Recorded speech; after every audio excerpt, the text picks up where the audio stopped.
NEET paper leak कांड को लेकर के देश भर में इस समय हंगामा मचा हुआ है। जैसे जैसे जांच आगे बढ़ रही है, छात्रों के भविष्य पर अंधकार लिखने वालों के चेहरे से नकाब उतरते जा रहे हैं।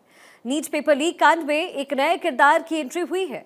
नीट पेपर लीक कांड पर आज भारत 24 अब तक का सबसे बड़ा खुलासा करने जा रहा है, जिससे पता चलेगा कि आखिर पेपर लीक कांड के नए किरदार ने कैसे पेपर आउट किया।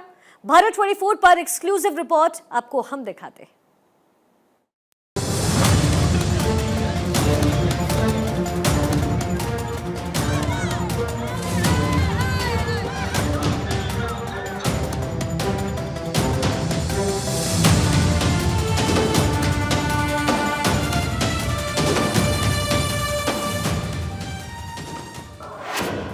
पेपर लीक में अभी बहुत कुछ है बाकी।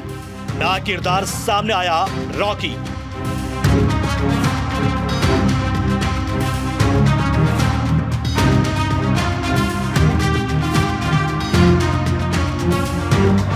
छात्रों के भविष्य पर कसा फंदा। रॉकी है संजीव मुखिया का भांजा।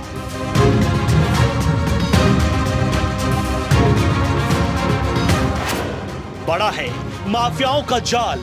रॉकी हल करता था सवाल।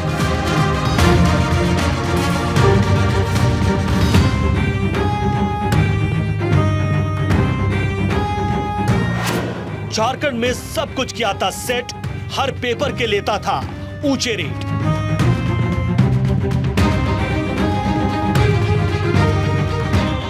सड़कों से उठता तूफान, छात्रों ने सर पर उठाया आसमान। मुश्किल हुआ जिंदगी का इम्तिहान, कोई सुने हमारी पुकार। आसमान छूते इस्तेहार, छात्र दे रहे आवाज। दलालों ने कर दिया फ्यूचर बर्बाद। गर्मी के मौसम में सड़कों पर उमड़ा ये भारत का भविष्य है, ये भारत की उम्मीद है। लेकिन भारत की इस उम्मीद को शिक्षा के सौदागरों ने तोड़ दिया है।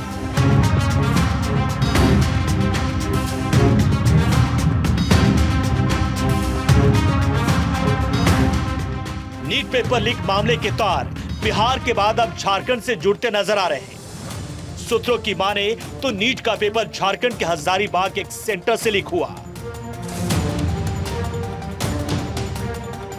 पटना में मिले जले हुए प्रश्न पत्र के बुकलेट के आधार पर यह जानकारी सामने आई है। वहीं इस मामले में गिरफ्तार सिकंदर यादवेंदु ने पुलिस के सामने कबूल किया है कि उसने 30 से 32 लाख रुपए में पेपर की डील की थी। इसके बाद 4 अभ्यर्थियों को उसने पेपर 40-40 लाख रुपए में बेचा था।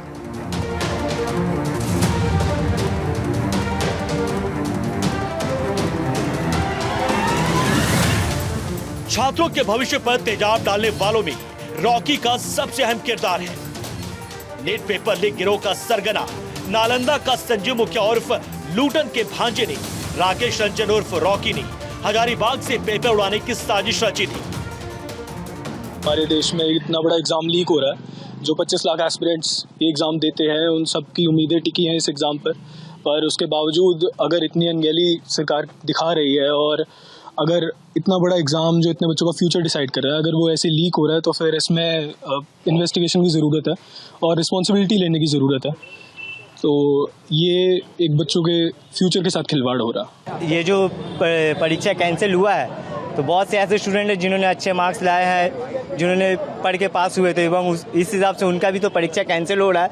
उनके समय और उनके पढ़ाई के साथ जो अन्याय हो रहा है, हम इसी चीज़ का जवाब उनसे जल्द से जल्द मांगना चाहते हैं। उत्तर प्रदेश और भारत के नौजवान छात्रों के साथ भविष्य का खिलवाड़ कर रहे हैं। नीट पेपर लीक का किंगपिन संजीव मुखिया के भांजे राकेश रंजन उर्फ रॉकी ने लाखों छात्रों के भविष्य पर अंधकार लिखा है, क्योंकि नीट यूजी पेपर लीक कांड में रॉकी ने महत्वपूर्ण भूमिका निभाई।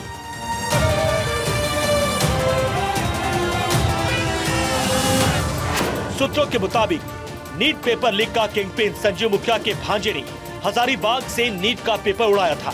रांची और पटना के मेडिकल छात्रों को पेपर सॉल्व करने के लिए रॉकी ने सेट किया। यह भी तय था कि कौन छात्र किस विषय यानी कि फिजिक्स, केमिस्ट्री, जूलॉजी और बॉटनी का क्वेश्चन सॉल्व करेगा। मतलब हर पेपर को हल करने के लिए रॉकी ने अलग अलग मेडिकल छात्रों का जुगाड़ किया था। रॉकी साजिश की पूरी पटकथा लिख रहा था।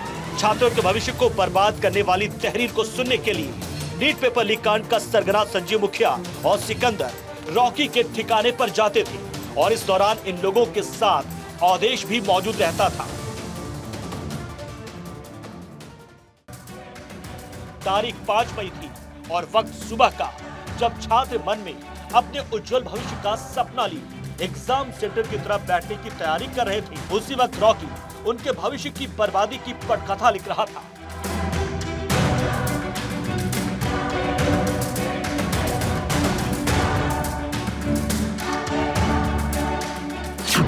पांच मई को सुबह रॉकी ने हजारीबाग से प्रश्न पत्र उड़ाया और फिर उसके बाद उसे सॉल्व कराया गया। रांची और पटना के एमबीबीएस छात्रों का सॉल्वर्स के तौर पर इस्तेमाल किया गया। सॉल्व पेपर को राकेश रंजन और रॉकी ने पटना में चिंटू और बलदेव के मोबाइल पर भेजा और पटना में सारा काम निलंबित जेई सिकंदर यादवेंदु, अमित आनंद, नीतीश और उसके गुर्गे देख रहे थे। सूत्रों के मुताबिक रॉकी ने पटना, रांची, बोकारो, जमशेदपुर और यूपी के कुछ माफियाओं को भी सॉल्व प्रश्न पत्र भेजे थे।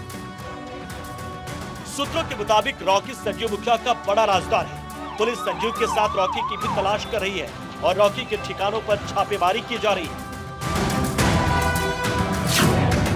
नीट पेपर लीक के मास्टरमाइंड कहे जाने वाले संजीव मुखिया पर नालंदा उद्यान महाविद्यालय की ओर से अब शिकंजा कसना शुरू कर दिया गया है।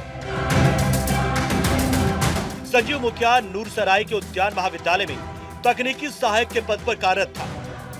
6 मई को बीमारी का हवाला देकर 5 जून तक की छुट्टी ली थी। छुट्टी की अवधि खत्म होने के बाद महाविद्यालय प्रशासन ने संजीव कुमार उर्फ संजीव मुखिया को शो कॉज नोटिस भेजा है। संजीव कुमार, हम लोग संजीव कुमार के नाम से जानते हैं। मुखिया उखिया जो लोग भी जानते होंगे, लेकिन हम लोग संजीव कुमार के नाम से जानते थे। वो नवंबर 2012 में ज्वाइन किए BAU और तब से लेकर के वो लगातार अपने सेवा में रहे। और पिछले महीने 6 तारीख से जब वो कार्यालय से बिना सूचना का अनुपस्थित रहने लगे तो 2-4 दिन अपेक्षा करने के बाद हम लोगों ने उनसे पत्राचार किया और पत्राचार करने के बाद संजीव जी अपना स्पष्टीकरण के तौर पर एक एप्लीकेशन दिए जिसमें वो लिखे थे कि अचानक मेरा तबीयत खराब हो गया है और हम अभी चिकित्सारत हैं, इसलिए हमको 1 महीने का छुट्टी दिया जाए। नीट पेपर लीक का सरगना संजीव मुखिया पहले चतुर्थ श्रेणी कर्मचारी था। बाद में उसने राजनीति में कदम रखा और अपने पंचायत का मुखिया बन गया। नीट पेपर लीक का मास्टरमाइंड संजीव मुखिया पेपर लीक इंडस्ट्री में कुख्यात है।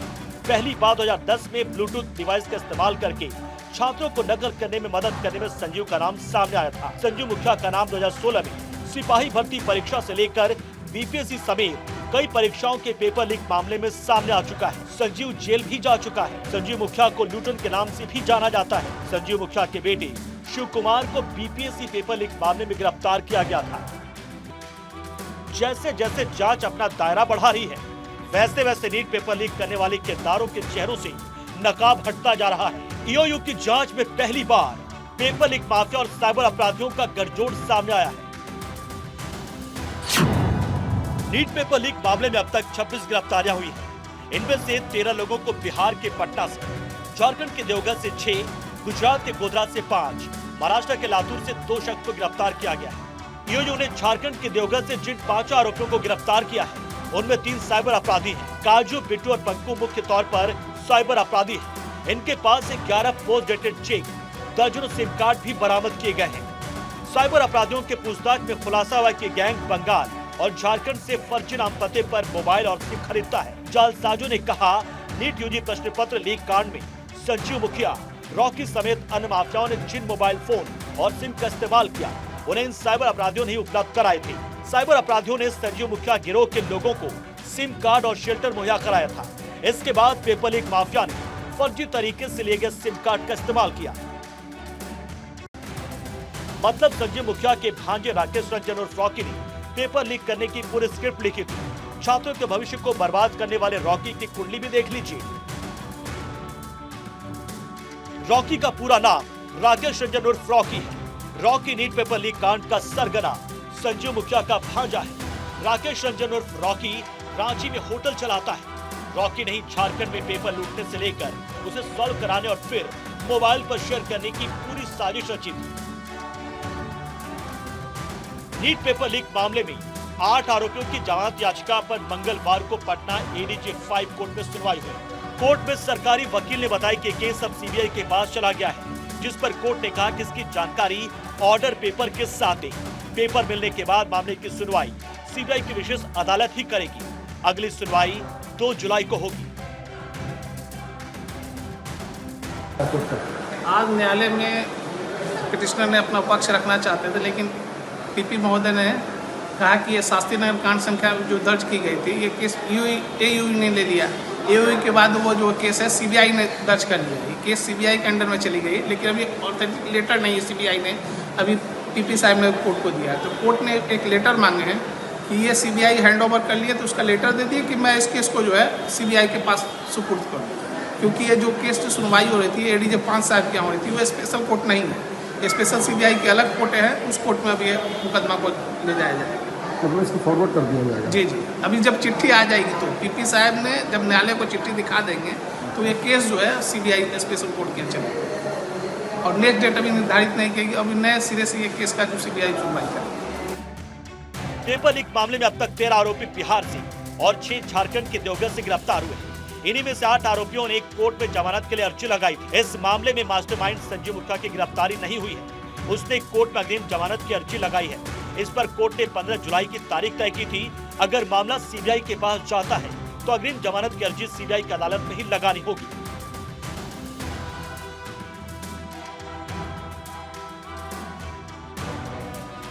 अभी तक जांच का दायरा हजारीबाग के ओएसिस स्कूल पर था, लेकिन अब एक बैंक और एक कुरियर कंपनी भी इन्वेस्टिगेशन के दायरे में आ गई है और इसका खुलासा ओएसिस स्कूल के प्रिंसिपल एहसान उल हक ने किया है।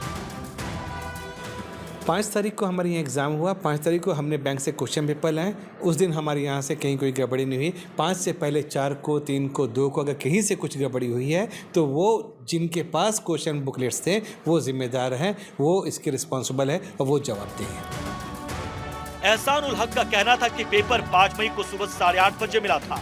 दोपहर 2 बजे से एग्जाम था और 1:15 पर डिजिटल लॉक बीप की आवाज से क्वेश्चन पेपर के बॉक्स खुलने थे। डिजिटल लॉक नहीं खुले तो हमने 1:20 पर एंट्री के कहने पर कटर से काट कर बॉक्स खुलवाए। हमें शक है कि बॉक्स पहले ही खुल चुके थे। टीचर्स का कहना था कि इसके अपोजिट एंड में बिल्कुल यहाँ कुछ इस तरह का एकदम माइनर प्रेसाइजन कट एक था, बहुत ही हाई स्किल्ड प्रोफेशनल द्वारा जो किया जा सकता है, जो 7 लेयर अंदर जाकर वो कट यहाँ से किया तो वो कट करके फिर एक ग्लू से चिपका दिया गया, जो किसी मामूली आदमी, आम आदमी के पकड़ से बाहर है। हमारे और आपके जैसे आम आदमी इसको बिल्कुल पकड़ नहीं पाएंगे। हाँ, चूंकि वो लोग इस तरह के कई सारे केसेस हैंडल करते हैं तो वो जानते हैं, उनको इस तरह केसेस देखा है, तो ऑब्वियसली उन्होंने बताया कि यहाँ जो कटिंग हुआ है वो किसी हाई स्किल्ड प्रोफेशनल ने किया है और वो कहाँ किया है, 3 तारीख को कहाँ किया, 4 तारीख को कहाँ किया, हमें नहीं मालूम है। इसकी जाँच होनी चाहिए। हजारीबाग के ओएसिस स्कूल के प्रिंसिपल एहसान उल हक की माने तो माफियाओं ने पहले ही पेपर लूट लिए थे। 3 मई को पेपर एक वैन से हजारीबाग की ब्लू डॉट कंपनी के पास पहुंचा। 4 मई को ब्लू डॉट कुरियर से पेपर हजारीबाग की एसबीआई ब्रांच गया। 5 मई को बैंक से कुरियर ओएसिस स्कूल पहुंचा। 5 मई को नीट का एग्जाम होना था। ओएसिस स्कूल के सेंटर पर पर्चा एग्जाम से 30 मिनट पहले पहुंचा, जबकि पटना में नकल माफियाओं के पास पेपर सेंटर पर पहुंचने से पहले ही मौजूद था। बताया जा रहा है कि जब पर्चा ओएसिस स्कूल के सेंटर पर पहुंचा तो इसकी जांच हुई थी, लेकिन सवाल है कि जिसमें स्कूल के एक अधिकारी शामिल थे। लेकिन सवाल है कि आखिर नकल माफियाओं पर कब लगाम लगेगी? आखिर कब तक बच्चों के भविष्य पर नकल माफिया अंधकार लिखते रहेंगे? Bureau report, Bharat 24।